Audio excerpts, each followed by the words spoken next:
Boa noite, irmãos. Saudação em nome de Jesus, amém?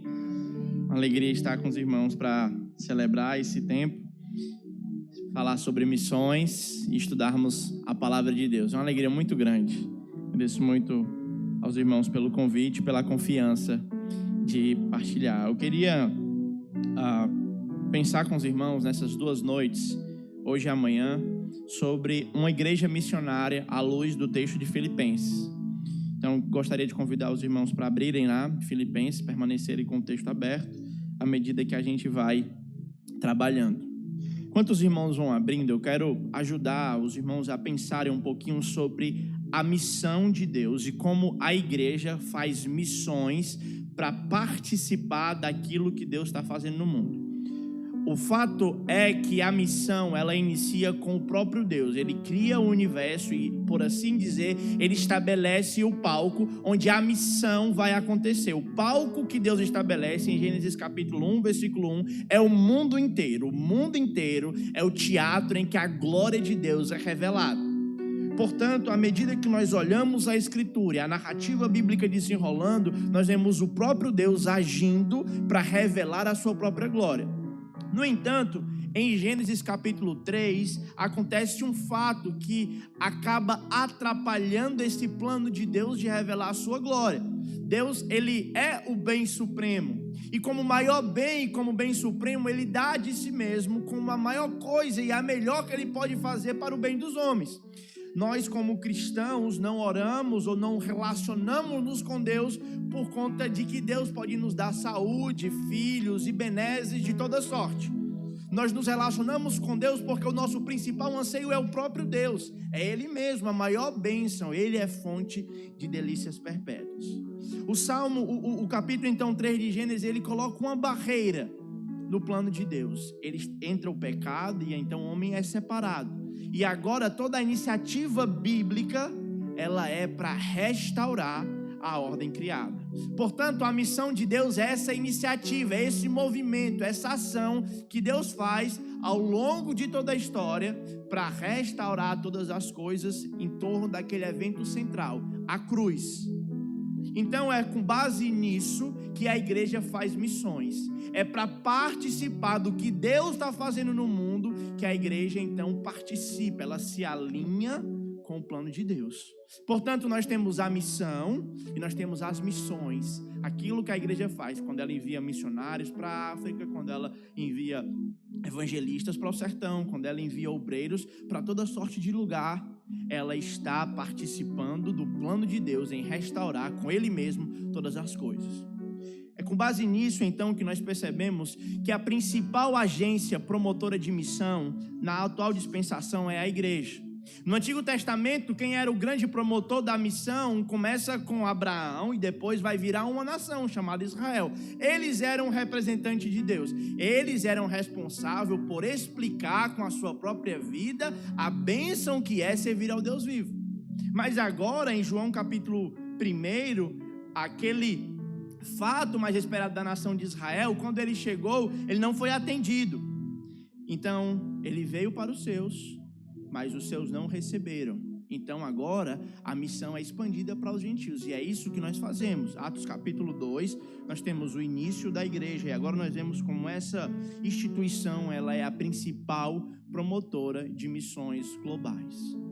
É a principal agência para promover o que Deus está fazendo no mundo, é a igreja. Por isso, então, nós precisamos voltar para a Escritura e construir toda a nossa convicção a respeito de como a igreja participa do que Deus está fazendo no mundo à luz do texto bíblico. Filipenses, capítulo 1, versículo 1. Paulo e Timóteo, servos de Cristo Jesus, a todos os santos em Cristo Jesus, inclusive bispos e diáconos, que vivem em Filipos, graça e paz a vós outros, da parte de Deus, o nosso Pai, e do Senhor Jesus Cristo.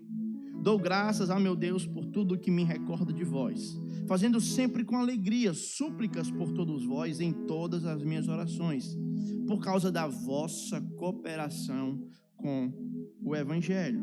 Eu estou plenamente certo de que aquele que começou boa obra em vós há de completá-la até o dia de Cristo Jesus. Até aqui a leitura da palavra de Deus. Que o Espírito Santo, por sua graça, aplique a sua palavra em nossos corações. Então aqui, irmãos, nós temos a igreja de Filipos. A igreja de Filipos, ela é uma igreja que tem muitas implicações ou muitas ações naquilo que Deus está fazendo no mundo. Essa é uma igreja que, primeiro, pelo seu contexto de fundação, ela já se sobressai sobre todas as outras. Atos capítulo 16 vai mostrar o quanto Paulo perseverou ao caminhar em fidelidade para plantar a igreja de Filipos. Os irmãos vão lembrar, ele queria ir para a Ásia Menor, mas o Espírito Santo o impediu. Atos 16, versículo 6. Os irmãos lembram que ele está lá dormindo e um varão da Macedônia aparece e fala: ei, Paulo, passa a Macedônia e nos ajuda. Então ele, chamado por Deus através de uma visão, ele vai ter vida fácil, não é, irmãos? O centro da vontade de Deus não é o melhor lugar para se estar? Paulo vai ter vida fácil, então. Aí quando ele chega em Filipos, tem uma jovem lá endemoniada. Essa jovem começa a aperrear o apóstolo Paulo, ao ponto dele ficar indignado. Ele repreende o demônio dela. Os homens lá que eram dono dela levam ele para a praça pública e mete a pé nele. Aí ele vai para a cadeia. Lá na cadeia, então, ele vai lamentar, né, irmãos? Poxa, eu estou servindo a vontade de Deus e Deus permite que isso aconteça comigo. Só me resta ficar triste. Mas Paulo não, ele e Silas vão louvar, e à medida que louvam, então as cadeias são quebradas, ele é solto, e o carcereiro vai se matar. Pega Paulo: ei, macho, não faz isso não, peraí, crê no Senhor Jesus, será salvo tu e tua casa. Aí ele creu, e a igreja então começa, nesse contexto de obediência, e dor, e choro, e louvor. A obra missionária, só pela natureza e o nascimento da igreja de Filipos, ela já mostra pra gente que ela tem características agridoces. Agridoce é um tipo de molho que ele é um pouquinho amargo, né? Como é azedo, mas ao mesmo tempo ele é doce. A obra missionária, ela é por um certo aspecto azeda, ela dói, ela fere, ela machuca. Paulo fala que ele foi atribulado. Paulo fala que ele foi perseguido. Paulo fala que ele ficou perplexo, mas não atribulado, não desanimado. Ele permaneceu firme, olhando para o alvo, firme em suas convicções. É nesse contexto que a igreja de Filipos nasce. E agora Paulo, ao escrever para essa igreja, ele está preso na sua primeira prisão de Roma. Os irmãos vão lembrar como acaba lá o livro de Atos. Ele termina preso. Então ele escreve essa carta para agradecer uma oferta, como nós vamos ver mais na frente, então para ajudar os irmãos a pensar. Então vamos olhar aqui o texto, versículo 1. Paulo e Timóteo, servos de Cristo. Uma igreja missionária, ela é uma igreja que compreende que o adjetivo que mais explica o que ela é servo. Como você olha para si mesmo? O servo não tem sua nada. Nada é propriamente seu. O servo é alguém que se vendeu para a vontade do seu Senhor. Aquele que o arregimentou é que faz os planos da vida dele, é que diz o que ele vai fazer, é que diz como ele vai gastar energia. Ele é um servo, um escravo de Cristo. Os irmãos vão lembrar da igreja moraviana. Se você não está lembrado, deixa eu refrescar a sua memória. A igreja dos morávios, ela inicia com uma reunião de oração que durou ininterruptamente 100 anos. E nessa reunião de oração se orava para que Deus manifestasse a sua glória em todos os povos. Como resposta a esse movimento de oração, Deus então levantou 2 jovens que quiseram pregar o evangelho para uma comunidade de escravos da Índia. Eles então enviaram uma carta pedindo para aquele senhor que permitisse que eles fossem e começaram a igreja lá. No entanto, o Senhor falou que a única forma deles iniciarem o trabalho era se eles se vendessem como escravos. Eles não pensaram outra vez, eles despediram das suas famílias, despediram das suas igrejas e partiram para pregar o evangelho e nunca mais voltar. Nunca mais ver a sua família, nunca mais ver a sua igreja. Eles estavam indo para servirem como escravos, com a ideia de partilhar a mensagem do evangelho com outros. No culto então de despedida no Cais do Porto, havia um grande lamento, havia um grande pranto. As mães choravam, os pais permaneciam firmes, o pastor tentava segurar as pontas. Ao mesmo tempo que a igreja estava muito feliz, porque tinham jovens que estavam dispostos a servir a Deus mesmo à custa da sua própria vida. Eles estavam se despedindo de jovens que eles nunca mais iriam ver. Então, no meio do clamor, um daqueles jovens irrompeu um grito que ecoou ao longo de toda a igreja moraviana: não a nós, Senhor, mas para que o Cordeiro receba a glória que merece, porque o Cordeiro é digno, a dignidade dele é tão grande que ele não aceita outra coisa senão tudo: vida. Portanto, ele dizia: nada que eu faço é sacrifício, porque o sacrifício maior foi feito por Jesus. Essa é a consciência de quem participa de uma igreja missionária. Nós somos servos, escravos, totalmente entregues à vontade de Jesus. Portanto, tudo que Ele me deu dons, deu talento, deu tempo, deu energia, deu recurso, eu não uso para o bem de mim mesmo, ou para o bem da minha família, ou para o bem da minha igreja, porque muitas vezes nós pensamos: eu vou fazer as coisas para o bem da minha igreja, para que a minha igreja seja uma bênção para a minha família, para que a minha família seja uma bênção para mim. E desse jeito nós não somos escravos de Jesus, nós somos escravos de nós mesmos, das nossas próprias vontades. O plano de Deus é o contrário: eu sou uma bênção para a minha família, para que a minha família seja uma bênção para a igreja, para que a minha igreja seja uma bênção para as nações. Escravos de Cristo não tem nenhuma coisa. O seu dinheiro não é seu, o seu tempo não é seu, a sua energia não é sua. Tudo o que você tem é somente algo que Deus lhe emprestou, do qual Ele irá prestar conta com você. E Ele irá dizer: olha, eu te dei tempo, eu te dei dons, eu te dei talentos, como tu usastes isso? O servo, ele tem a consciência de que tudo que ele tem é para Cristo. Ele é um escravo de Jesus. Ele é alguém completamente entregue à vontade do seu Senhor. O problema é que, enquanto servimos em missões, nós temos muitos desejos e muitas vontades. O problema é que eu não sirvo ao Senhor. Eu sirvo ao Senhor em determinado lugar, fazendo determinada coisa. O servo, ele pergunta: Senhor, para onde é que tem que ir? Eu não vou contender por nenhum direito nas minhas emoções. A minha boca não é minha, o meu olho não é meu, os meus sentidos não são meu. Tudo que eu tenho é para ti, é para o Senhor, e eu vou usar para promover a tua glória, porque o Senhor é digno. Então ele fala no restante do versículo, ele está saudando todos os santos que foram salvos em Jesus, e fala também de bispos e diáconos. Igrejas missionárias são construídas, ou são galgadas, são fincadas, são edificadas com base na liderança saudável. É isso que Paulo está escrevendo lá em Tito, capítulo 1, versículo 5. Se você puder olhar comigo lá, Tito, capítulo 1, versículo 5.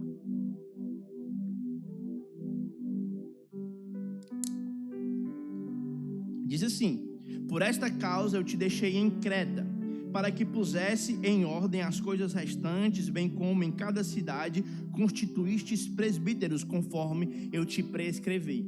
A ideia aqui é que Paulo, depois da prisão, ele foi para Creta e começou a plantar um bocado de igreja. E aí ele estava tão apressado, como ele sabia que a morte era uma realidade muito próxima dele, ele saiu plantando, não deu tempo para ele instituir liderança. A igreja estava meio bagunçada. Ele: vou mandar Tito, e Tito vai colocar em ordem as coisas restantes. Como é que se coloca ordem numa igreja? Estabelecendo bispos, pastores, presbíteros. Naquela época, termos intercambiáveis que explicam a mesma função. Hoje nós temos distinções, mas naquela época era uma mesma função. Bispos, pastores e presbíteros, mesma coisa. Então é isso que acontece. Uma igreja missionária, irmãos, ela é uma igreja que é pastoreada por pastores saudáveis. E a isso os irmãos têm que agradecer ao Senhor. Pastor fiel é uma das maiores bênçãos que a igreja pode ter. Da mesma forma que um pastor fiel é a maior desgraça que pode acontecer para o povo de Deus. queria publicamente reconhecer a vida do pastor Kleber e todos os irmãos que fazem parte do conselho, porque mesmo de longe temos sido testemunha da fidelidade. E a isso nós devemos louvar o grande Deus. Ele, em Jeremias 3, aqui fala que levantará pastores fiéis. Agora, o que às vezes me preocupa são as expectativas que a igreja cria em torno de um pastor. A igreja muitas vezes tende a valorizar o pastor que pinta, que troca torneira, que sabe construir, que sabe reformar, que toma café na casa de todos os irmãos, o que todas as coisas são boas.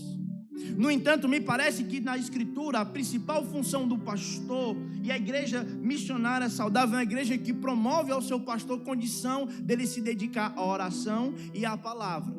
O pastor deve ser o homem do livro, não o pintor. O pastor deve ser o homem da palavra e da oração, não aquele que faz inúmeras construções, embora seja uma bênção. Nós precisamos orar e dar condição para os homens que Deus levantou, para que eles possam ter tempo hábil e estrutura e ferramentas básicas para poderem servir o povo de Deus com a palavra. Em Tito capítulo 1, versículo 9, ele fala que é necessário que o homem de Deus, aquele que pastoreia, ele seja apto para ensinar, ele tenha capacidade para ensinar pelo reto ensino e convencer aqueles que os contradizem. Portanto, ele precisa ser um homem do livro. A igreja que é liderada, que é pastoreada pela palavra, como nós vemos aqui, Paulo faz questão de destacar isso, ela é uma igreja que avança em missões de forma saudável. Mas para que isso aconteça, para que nós tenhamos bispos e pastores saudáveis, nós precisamos ter diáconos. Diáconos são esses, então, que de acordo com Atos capítulo 6, vão construir a estrutura para que o pastor possa trabalhar.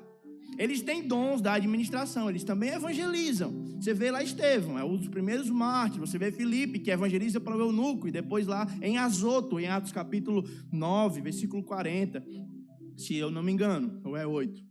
Pois os irmãos olham lá com cuidado isso. Então, eles criam essa estrutura. Vocês servem à mesa e nós nos dedicaremos à oração e ao ministério da palavra. Isso é uma igreja que tem uma liderança saudável, para que ele possa ter tempo de orar, preparar e avançar em missões. Hoje à tarde, quando eu conversava com um dos seus líderes, ele falava de como é uma bênção ter um pastor que pode ser enviado pela igreja para participar daquilo que Deus está fazendo no mundo. É bom que tenha liderança, para que quando o pastor precisa sair para viajar, para resolver algumas coisas, dar respeito da obra de Deus e como avançar, existe uma igreja saudável, que ele sai e fica despreocupado de como o trabalho vai andar, de o que vai ser ensinado, de como o povo vai ficar. Isso é uma bênção.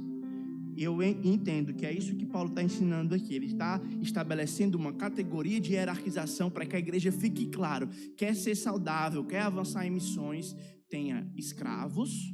E dentre esses escravos, tem escravos mais baixos ainda, que exercem a sua baixeza ou a sua servidão por meio do serviço, por meio do pastoreio. Um pastoreia cuidando de gente, lendo a Bíblia e orando, outros pastoreiam fornecendo estrutura para que esses então façam aquilo. Amém? Agora então, Paulo no capítulo 3, ele vai saudar a igreja, ele vai agradecer a Deus por tudo aquilo que a igreja faz. E ele diz, eu agradeço a Deus por tudo que eu me recordo de vós.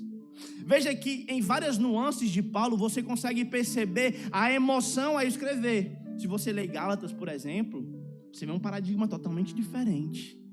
Ele sauda a igreja, ele se apresenta, e depois ele diz, só Gálatas insensatos. Por quê? A igreja está precisando de repreensão. Mas aqui não, perceba como Paulo é afetivo, como ele é amoroso.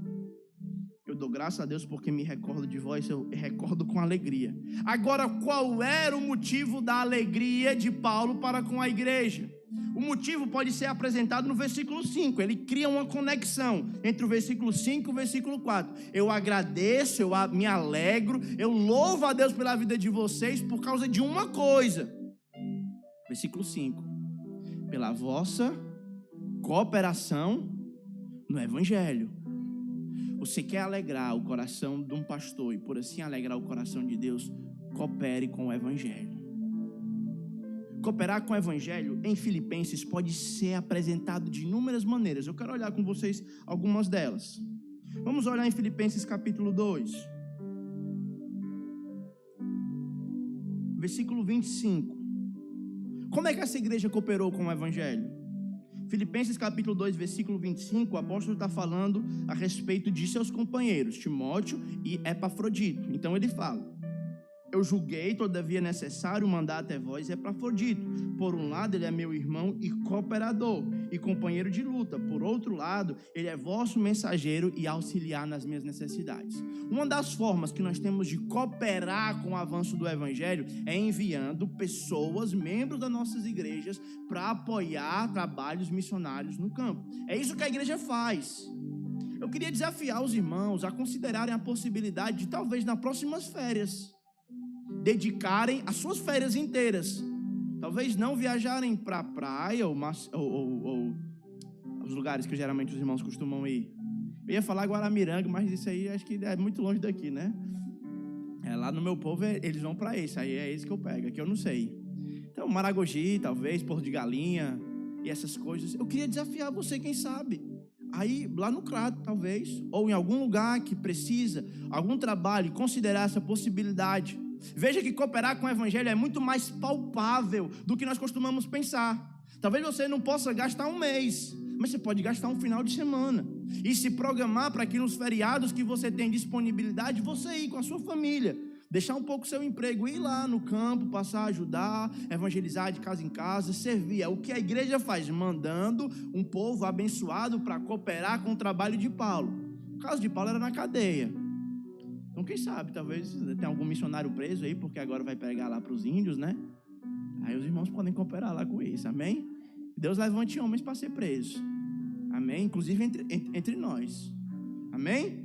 Outra forma de cooperar com o evangelho, capítulo 4, versículo 10. Aqui é uma forma que talvez essa é mais fácil de nós lembrarmos. Ele diz, capítulo 4, versículo 10, alegrei-me sobremaneira no Senhor, porque agora, uma vez mais, vocês renovaram ao meu favor o cuidado que vocês têm para comigo, que vocês já tinham demonstrado antes, mas faltava oportunidade para vocês. Ou seja, a igreja meteu a mão no bolso e cooperou com o que Deus estava fazendo no mundo, investindo, segurando as cordas. Se eu não me engano, foi David Livingstone ou foi aquele William Carey, eu estou em dúvida agora, não estou conseguindo raciocinar com clareza, que falou: eu descerei para os lugares mais fundos do poço, para ir buscar pessoas no mais profundo lamaçal, desde que vocês fiquem segurem as cordas. Veja que segurar as cordas de um homem pesado nem sempre é simples. É necessário esforço, as mãos precisam ficar calejadas, talvez até à medida que você aperta a corda com força, escorra sangue pela sua mão. Mas é necessário para que eles desçam e façam um trabalho sujo, que nós seguremos as cordas. Talvez o fazer as cordas seja organizar o seu orçamento para ter um pouco menos de conforto e poder investir mais financeiramente.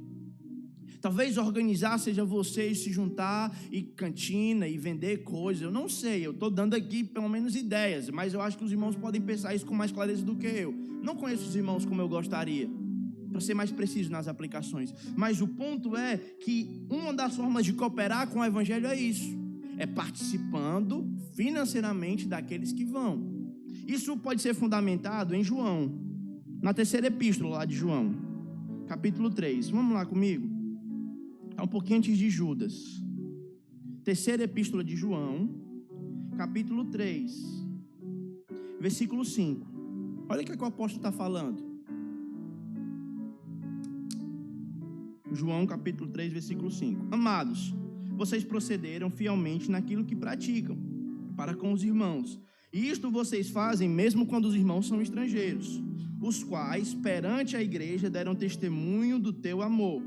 Bem fará, encaminhando-os em sua jornada por modo digno de Deus, pois por causa do nome foi que eles saíram, nada recebendo dos gentios.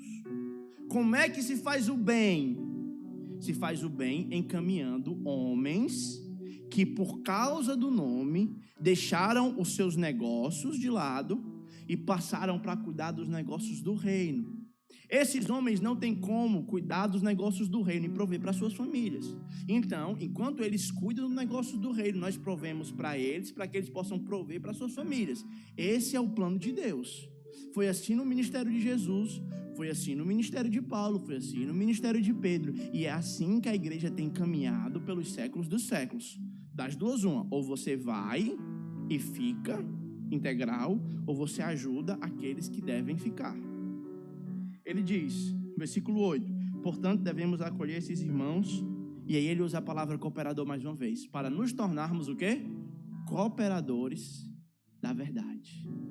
Eu quero ajudar os irmãos a pensar que capítulo 5 de Filipenses 1 é muito mais prático do que nós costumamos pensar. É palpável, eu quase que posso tocar o versículo 5 de Filipenses, porque você tem como fazer. E aí então você vai poder, quando o Senhor Jesus, ele estiver lá no céu, levantar do seu trono para lhe receber, e ele falar, Miqueias, me explica aí como foi que você viveu, Filipenses 1:5. Aí ele vai dizer, Senhor, eu fui lá, eu estava estudando, eu não podia ficar, eu acho que eu entendi que o Senhor não estava me chamando integral, mas eu fui lá, nas minhas férias, fui lá, eu achei que era essa uma forma, eu dei uma oferta lá para os irmãos, eu ajudei, eu fiz isso. Aí o Senhor vai, muito bem, Miqueias, é isso mesmo. Ou então ele vai dizer, não, Miqueias, não era isso não, dá para fazer mais, viu? Porque, deixa eu lembrar um texto, não está aqui no meu esboço, eu vou fugir um pouquinho, tá bom? Mas como a gente tem hoje e amanhã, então dá para me ficar até mais à vontade. Lucas capítulo 12. Esse é um texto legal de refletir sobre ele. Lucas capítulo 12, ele está falando do servo. Fala dos servos. Aí tem dois servos, o servo vigilante e o servo negligente.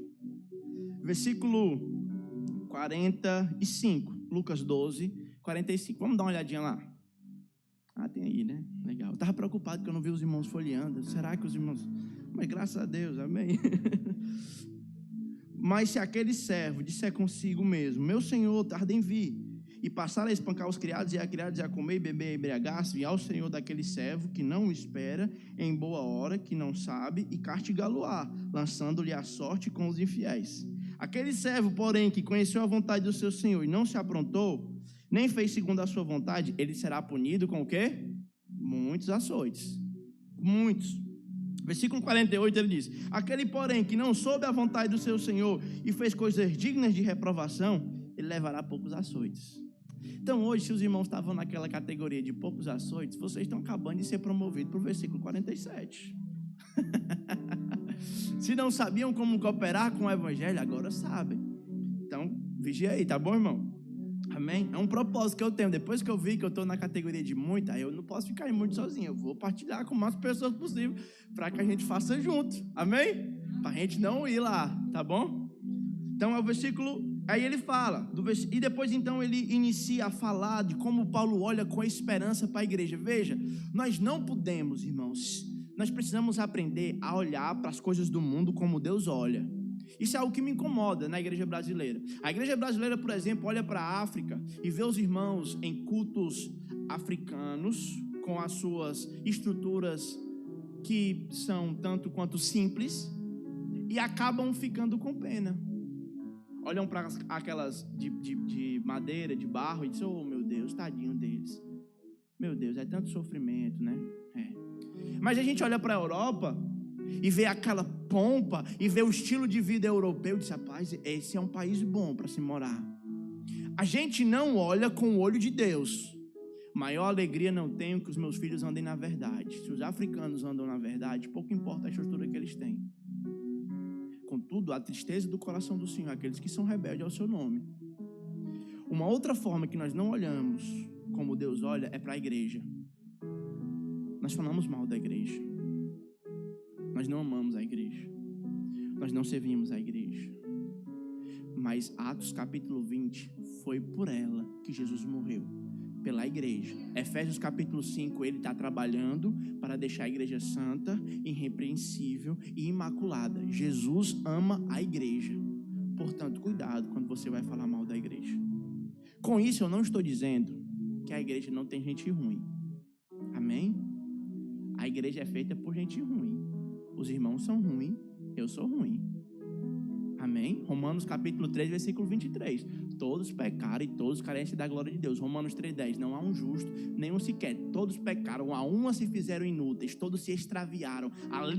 Com a língua eles urdem engano. Seus pés são ligeiros para fazer o mal. Veneno de víbora está nos seus lábios. Essa é a igreja. Agora, ela é salva pela obra de Cristo. E agora Paulo ele diz: eu estou plenamente certo que aquele que começou boa obra em vós há de completá-la. Paulo diz assim: tá vendo a igreja e todos os pecados que ela tem? Em Filipenses tinha a Evódia e Sintique, do capítulo 4. Elas estavam lá falando uma da outra, não estava se dando bem não. O círculo de oração era uma bagunça lá. Era, irmão, era ruim lá. Paulo plantou a igreja. E Coríntios, o irmão lembra lá de Coríntios, capítulo 5 de Coríntios? O cara mexeu com a madrasta dele. E Paulo: pai, tu vai ser entregue de Satanás. Entregou para Satanás. Um bocado de gente ruim na igreja, desde o começo. Certo? Mas ele olha não para o agora, ele olha para o que Deus está fazendo. Se Cristo está agindo na igreja, eu não devo olhar e me decepcionar com ela agora. Eu devo olhar e enxergar com esperança para o futuro, porque a obra não foi completa. Ele está trabalhando e a obra dele vai finalizar, vai ser concluída. Portanto, nós vamos ser menos fofoqueiros, vamos ser mais fiéis, menos preguiçosos, e vamos amar o Senhor como deveríamos fazer, porque Ele está agindo em nós. Ele está tirando nós de nós mesmos e está nos moldando à imagem do Seu Filho. É isso que o texto está querendo dizer. Isso também relembra o ponto importante da nossa doutrina, a doutrina da perseverança dos santos. Você lembra que foi por ela que os nossos pais se dividiram da Assembleia de Deus, igreja com a qual nós temos muito respeito, mas nós entendemos diferente. Nós entendemos que um crente, genuinamente crente, que ele é salvo e alcançado pela graça, ele perseverará até o fim. Portanto, é impossível que ele caia do estado da graça e perca a sua salvação. Se ele caiu, entre aspas, era um sinal de que ele não era um salvo, por causa desse versículo aqui. Amém? Agora, isso também nos orienta a participarmos ativamente da vida da igreja local. Uma igreja missionária não é uma igreja que primeiro é bênção para as nações. E o missionário da igreja local, ele não pode começar olhando para fora, ele precisa olhar para o povo que ele está aqui. Na década de 90, o diabo começou um movimento chamado Movimento dos Desigrejados. Espero que você que esteja em casa porque não pôde vir, não porque você acha que você pode ser igreja na sua casa. Você não pode. Infelizmente, se você tentar, você vai morrer espiritualmente. A igreja foi feita para viver em comunidade. E com isso eu queria ajudar os irmãos a pensarem um pouco melhor sobre a ideia de congregar. Quando nós pensamos em congregar e perguntamos qual é a igreja que você congrega, muitas pessoas acham que a igreja que elas congregam é o local onde elas vêm para assistir culto. Eu congrego na igreja de Cristo Cidade Verde, porque lá, aos domingos, às 16h30, eu me reúno com as pessoas para ouvir louvores e ouvir a palavra. Isso é uma parte do que é congregar. Nós podemos pensar como Deus pensa. Na mente de Deus, nós vamos ver a mente de Deus em Hebreus 10. A mente de Deus em Hebreus 10... ele pode nos ajudar a pensar o que é congregar. Hebreus 10, 24.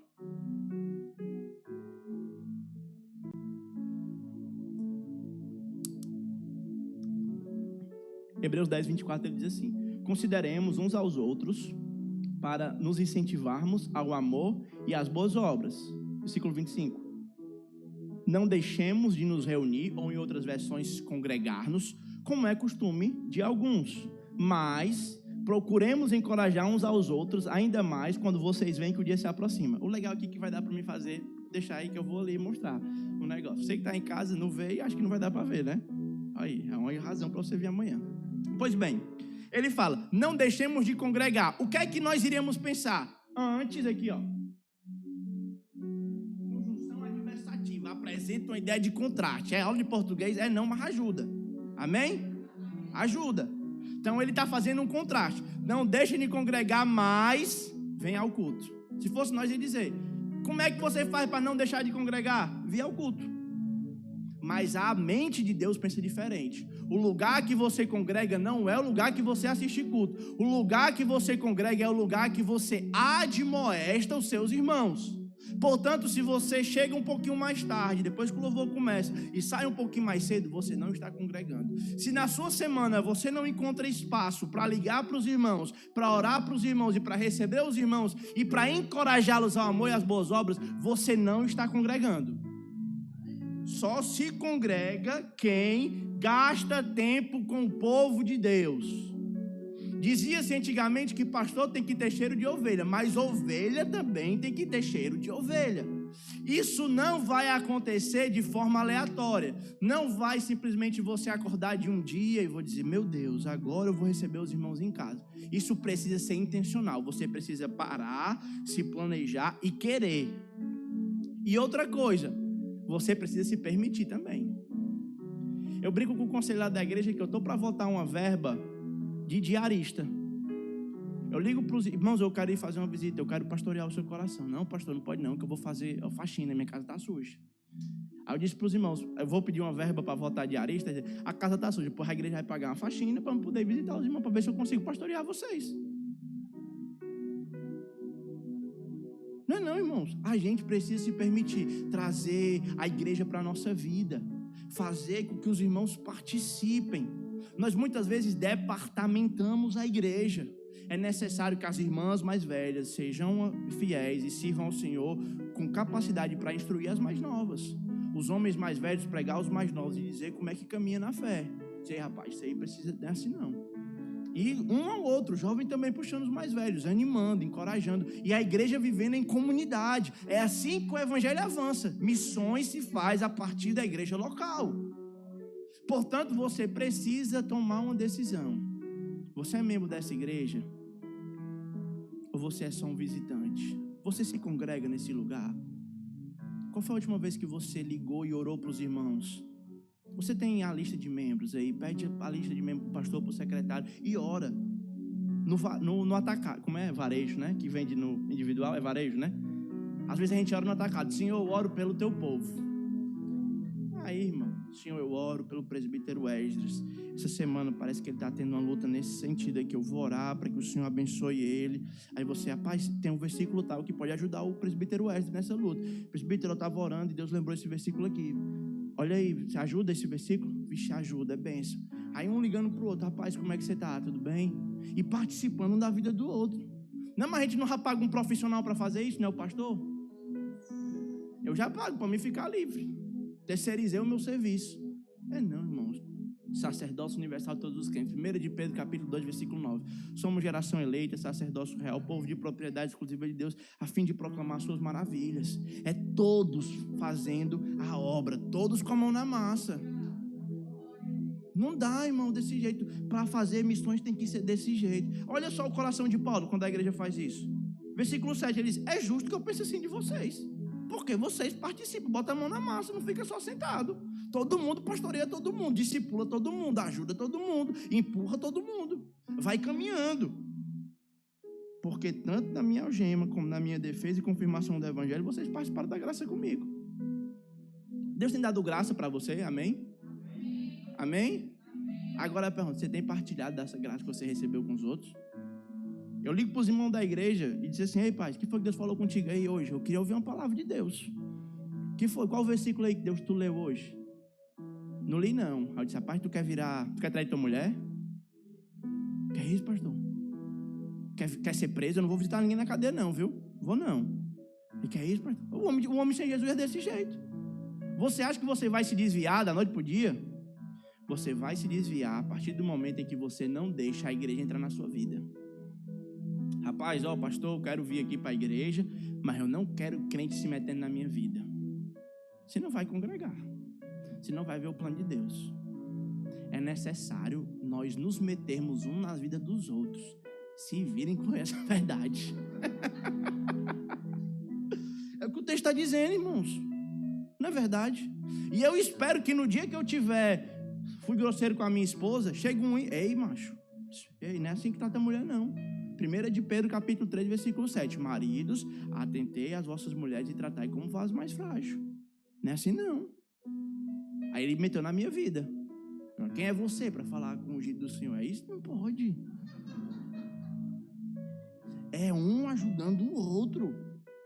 É assim, é aqui que o Paulo está mostrando. Aí ele diz, pois minha testemunha é Deus. Paulo está querendo mostrar tanto o amor que ele tinha pela igreja, que ele disse, olha, eu estou chamando Deus, o Deus que não pode mentir, que os olhos dele estão em todos os lugares, onisciente, onipotente, tudo ele vê. Eu estou chamando ele como testemunho, o que eu estou falando é verdade. Eu tenho saudade de vocês. Eu oro por vocês para que o amor de vocês aumente e e para que o conhecimento de vocês aumente. É dessa forma, versículo 10, quando nós vivemos isso, igrejas servos, igrejas com líderes fiéis, igrejas que entendem o seu propósito no mundo e participam do que Deus está fazendo, elas alinham o seu calendário com o calendário de Deus. Elas oram pelo que Deus quer que elas orem, elas buscam o que Deus quer que elas busquem, ela gasta a sua força com aquilo que Deus espera que elas gastem. Por isso, fazendo assim, versículo 10, vai lá, Filipenses 1:10. Filipenses 1:10. Aí assim vocês vão discernirem o que é melhor. Aí vocês vão ser puros e irrepreensíveis para o dia de Cristo. Aí quando Deus chegar para vocês, falar: ei Pedro, e aí? Como foi lá? Fez o negócio? Fiz, Senhor, eu fiz, tá aí, pronto. Pois pode vir, Pedro, servo bom e fiel, entrando no gosto do Senhor. É desse jeito. É o que o texto está dizendo, né, irmãos? Como é que você vai chegar diante de Cristo? Versículo 11. Cheios de fruto de justiça. Frutos que vêm por meio de Jesus Cristo para a glória e louvor de Deus. Quando se vive a vida de igreja, aí se retorna o propósito original, a glória de Deus. Lembra da missão de Deus, que é espalhar a glória dele por toda a terra? Aí sim, aí a igreja vai estar firme, aí a igreja vai estar unida, aí nós vamos ter igrejas saudáveis e homens capazes de replicar esse modelo em outro local que for. Agora, se não tem igreja saudável, se não vive a vida de igreja, como é que ele vai para outro lugar para replicar o modelo que ele nem viveu? Por isso, irmãos, participar e fazer missões é muito mais prático do que você está pensando. Muito mais prático. Atos capítulo 13. Vamos ver o que é que acontece quando a igreja ela vive a vontade de Deus. Atos capítulo 13, versículo 1.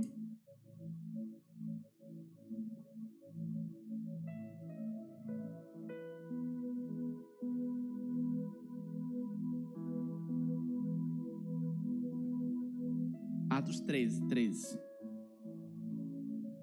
O cearense tem a língua meio embolada mesmo, viu? Atos 13, 1. Havia na igreja de Antioquia profetas e mestres, Barnabé, Simeão, por sobrenome Níger, Lúcio de Cirene, Manaém, o Colasso de Herodes, o tetrarca, e servindo eles ao Senhor. Essa palavra servindo, aí está no versículo 3, 2 ou 3, deixa eu ver, eu estou seguindo, 3, é 2 mesmo, perdão. Enquanto adoravam o Senhor. Então essa ideia de enquanto adoravam ou servindo eles ao Senhor é simples. Enquanto eles viviam a vida da igreja. Enquanto eles faziam o que Deus esperava que eles fizessem. Viviam a vida da igreja. Congregavam. Eles serviam ao Senhor, eles jejuavam. E aí é nesse contexto que o Espírito Santo fala.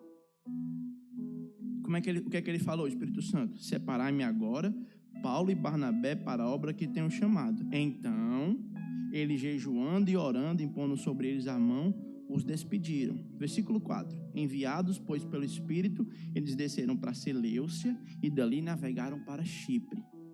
A igreja missionária, o protótipo de Deus em Filipenses capítulo 1, ele vai desembocar em Atos capítulo 13, versículo 1 ao 4. Aí a igreja vai se espalhar para replicar o modelo de igrejas fiéis.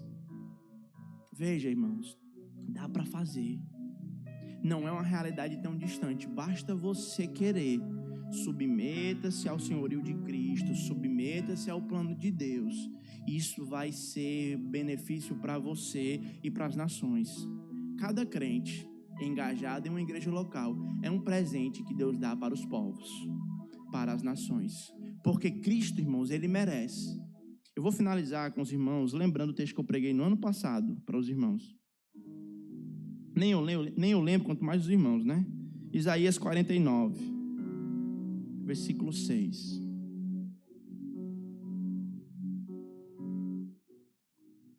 Isso é a motivação, porque nós devemos ser igreja. Isaías 49, 6. Esse é um texto que você deveria decorar, memorizar esse texto. É um texto que tem me ajudado a pensar o porquê a gente precisa fazer missões. Isaías 49, 6. Sim, diz ele, o Senhor, Yahvé, pouco é seres os meus servos para restaurares a tribo de Jacó e tornares a trazer o remanescente de Israel. Eu também te dei como luz para os gentios, para seres a minha salvação até a extremidade da terra. A ideia aqui é de que o servo, o Messias, que nós conhecemos pelo nome de Cristo, ele está querendo fazer a sua missão. E num primeiro momento, a sua missão tem a ver com restaurar a nação de Israel, o povo infiel de Deus que foi disperso pelas nações. Aí o Senhor diz: eu vou mandar o meu servo, o Messias, ele vai vir e vai restaurar as nações de Israel, a nação de Israel. Só que aí Deus olha para a dignidade dele, Deus olha para a essência dele, para a maravilha que ele é, para a majestade que ele é, e diz: é pouco. Israel é pouco. Ele é tão digno, ele é tão exaltado, tão excelso, tão poderoso, tão alto, tão sublime, que quando Israel é ajuntado, Israel não pode adorar a luz da grandeza de Deus. Aí Deus diz: é pouco, por isso eu te dei como luz para todos os povos, para que assim você receba adoração de acordo com o que você merece. Jesus só será adorado com toda a dignidade que ele merece, não quando a igreja de Cristo se reunir, mas quando se reunir brasileiros, africanos, chineses, europeus, índios, sertanejos, ciganos, ribeirinhos, todos os lugares prostrados e adorarem ele, aí ele vai receber a glória que ele merece. Enquanto isso, tudo é pouco. O nosso culto é pouco, mesmo que se nós tivéssemos abarrotado de gente, nos acotovelando aqui, lá fora com telão, a cidade de Natal, ainda seria pouco. Ele é digno, ele merece ser adorado até a extremidade da terra. É por isso que nós nos alinhamos com o plano dele, vivendo a vida de igreja, nos submetendo à liderança de homens fiéis, sendo servos de Cristo, para participar da ação de Deus, de restaurar com ele mesmo todas as coisas para o bem das nações, através do fenômeno mais importante que aconteceu na história, a cruz do seu filho, a cruz do Messias. Vamos orar?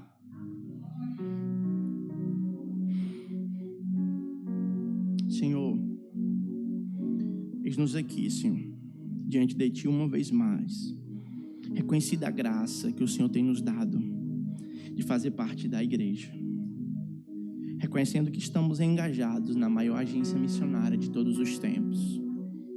Te louvamos, Senhor Deus, pelos 19 anos dessa igreja. Te louvamos pelos 19 anos da Igreja de Cristo em Cidade Verde.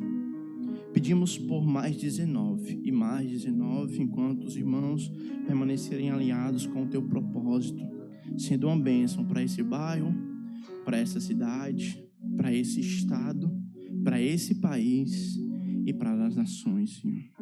Eu oro para que entre os irmãos que estão aqui, ou ouvindo, ou os que virão, o Senhor levante homens e mulheres dispostos a serem escravos do Senhor e gastarem a sua vida na obra missionária. Eu oro para que o Senhor levante os irmãos que têm vocação para exercer um trabalho profissional aqui na cidade, que eles tenham a consciência clara de que podem cooperar com o Evangelho mesmo em seus trabalhos. Eu oro para que eles amem a igreja, eu oro para que eles sirvam a igreja, eu oro para que eles se gastem e deixem se gastar para o benefício do povo. Eu oro que eles tirem ele mesmo do centro e coloquem o plano do Senhor através da igreja e sirvam a igreja, amem a igreja, ensinem ela, vivam por ela, para que o Teu nome venha a ser glorificado. Agradeço, Senhor, por esse tempo de ensino com os meus irmãos. Peço que o Senhor nos abençoe em nome de Jesus. Amém. Agradeço a oportunidade em nome de Jesus. Deus abençoe os irmãos.